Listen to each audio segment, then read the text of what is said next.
Do you know anything about gardening? I don't.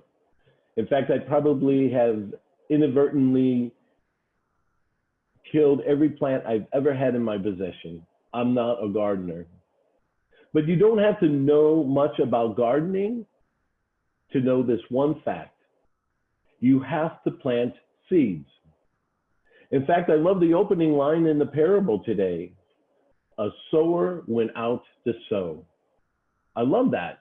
It's very simple and it's concise. Even if you don't know anything else about gardening, you at least know that you have to plant seeds. A sower went out to sow. I'd like to suggest that the gospel gives us an opportunity and an invitation to plant seeds in everything we do.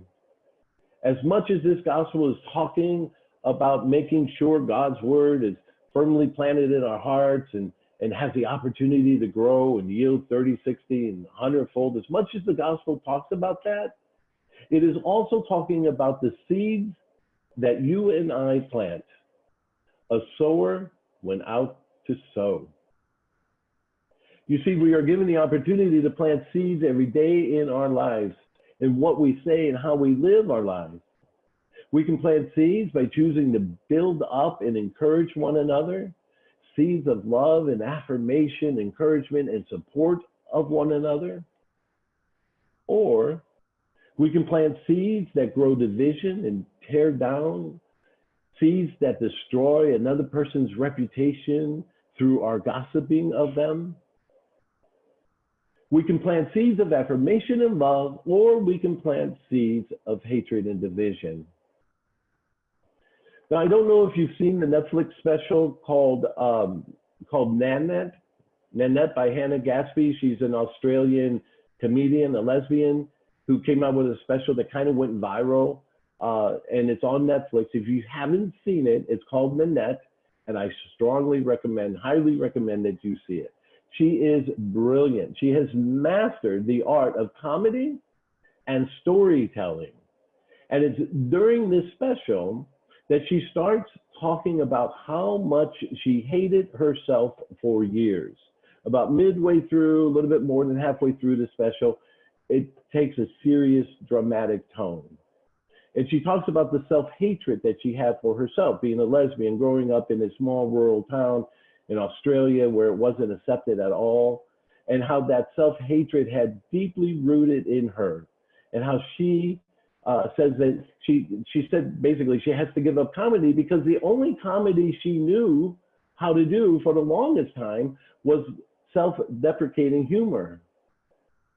So about halfway through, she starts talking about that self-hatred, and she says this, and I'll quote, she says, self-hatred is only ever a seed planted from the outside in, but when you do that to a child, that becomes a weed that grows so fast that a child doesn't know any difference. It becomes its natural depravity. Self-hatred is only ever a seed planted from the outside in. We have an opportunity to recognize the enormous power that we have to plant seeds in the people we live with, in our communities, in our family, and our friends. Our words matter. A sower went out to sow. We are meant to plant seeds, and it's extreme power that comes with that planting of seeds.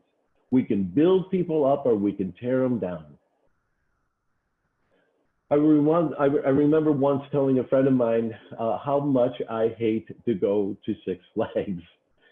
As a young priest in the parish, the youth groups would always want to go to Six Flags over the summertime, often multiple times during the year. And I would go with the youth groups. And I hated the heat. I hated the discomfort.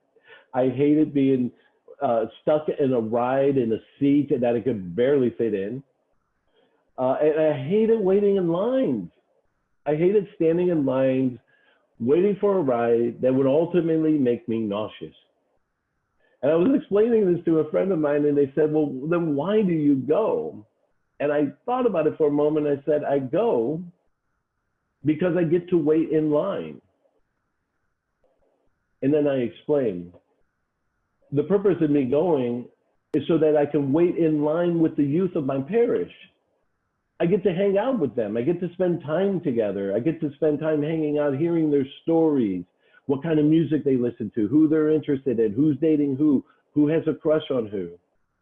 And during that time of waiting in those long, hot, miserable lines, I get to plant seeds. Seeds of affirmation, seeds of support, seeds of love.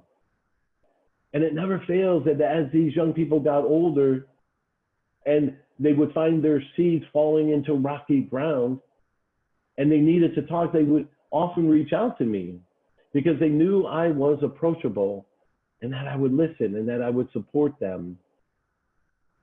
Our words matter. It matters how we speak to each other, how we treat each other, how we affirm each other. My trips to Six Flags taught me the importance of waiting in line and the power of planting seeds. Do you know how to garden? You don't have to know much about gardening to know that you have to plant seeds. We are sowers, and we are meant to sow the seeds of God's love in our community and in each other.